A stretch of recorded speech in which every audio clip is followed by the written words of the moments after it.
What's up, film fans, and welcome to my YouTube channel, MC on Film. That was kind of weird. Thing my nose. For those of you who have been with me for a little while, you'll notice that my background, my ambiance has changed a little bit. I got the computer monitor in the background now. I got my little money plant right behind me for good luck. I mean, I just want to add a little color to it. The previous backdrop was all white, so it was kind of, I thought it was getting a little stale, so I thought I'd try this out. But anyway, I am here to review The Fate of the Furious, which is now the eighth film in the Fast and the Furious franchise. By this time, the franchise films have gotten to like a little bit of a formula.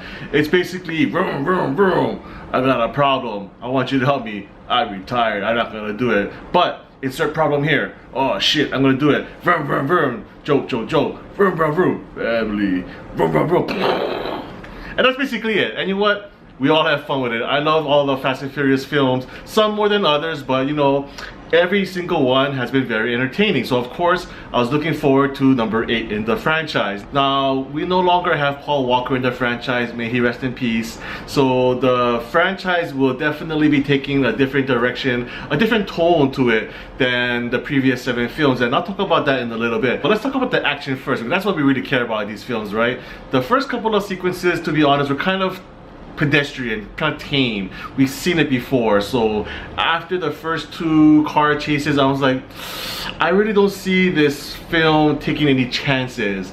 And then the freaking New York car chase comes out and boom, I was like, holy shit, that is fucking awesome.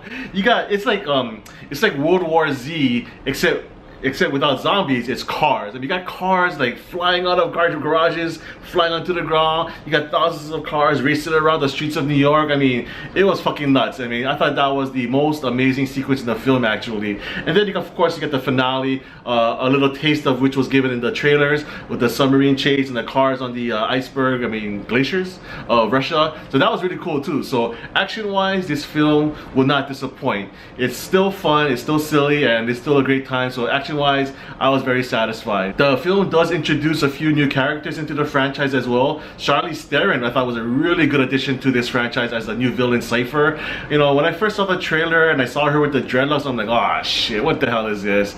Another sorority girl going on spring break with the Bo Derek tan, or Monica Geller from Friends haircut. I'm like, this looks fucking silly. But you know what? When I saw the film, damn, she's still hot. Charlize Theron, man. You know you're hot when you can pull off blonde dreads. I mean, shit. Good for you, Charlize Theron. Good job. She plays a great villain, although it does kind of feel like she filmed all of her scenes in one day, to be honest. I think all of her scenes, except for the first one where she's introduced, all take place on her private jet. So it's very possible she filmed all of her scenes in one day. But you know what, who cares? She's great in it. I thought she was a good villain. There is another character that's introduced. I'm not going to spoil it for you though. I don't think it's a major spoiler that she's in it, but you know, I'll let you find out. But I don't think she'll be coming back in the franchise. I don't think she'll be a major player, let's just say. But you know, it's cool to see her on screen as well. And of course, by now the franchise has forgotten any sense of reality. The stunts and the action scenes are getting sillier, they're getting crazier, they're getting stupider. You got cars being remote controlled by one guy behind the keyboard. You got like literally thousands of cars are being controlled by this one guy, and they're all driving in all different directions. So that's no way that's impossible. But you know what? I don't care. It's an action movie. For this particular franchise, I'm willing to let that go and just sit back and enjoy the stupidness. Just to give you an idea of how much this film franchise has lost sense of reality, there's a scene in this film where they show a computer screen and they have all the information for Gina Toretto, who is Vin Diesel's character, and it lists his height at 6'1".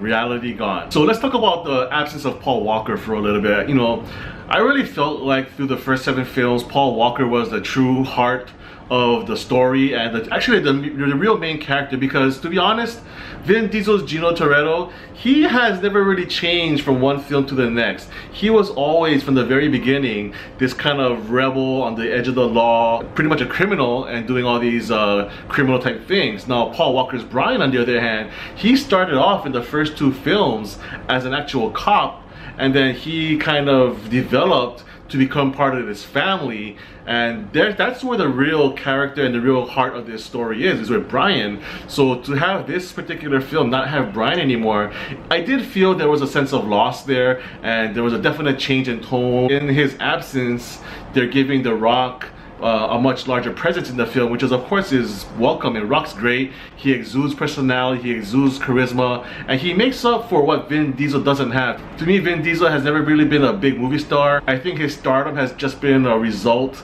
of being in the right franchise. I don't really think he has too much charisma. I can't really see him carrying a film on his own, and to be honest, he never really has. The Fast and the Furious films have been super successful, but I think it's because of the franchise formula and the actors surrounding it, not necessarily for him.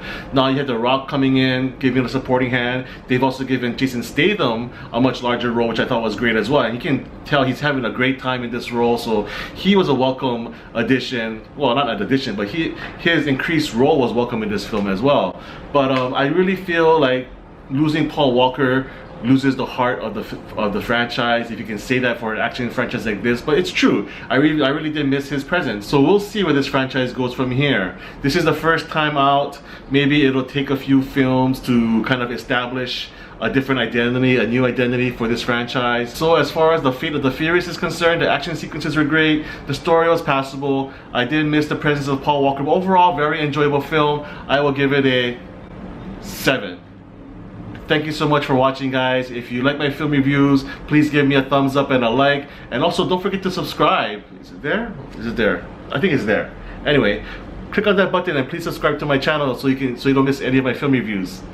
Thanks so much.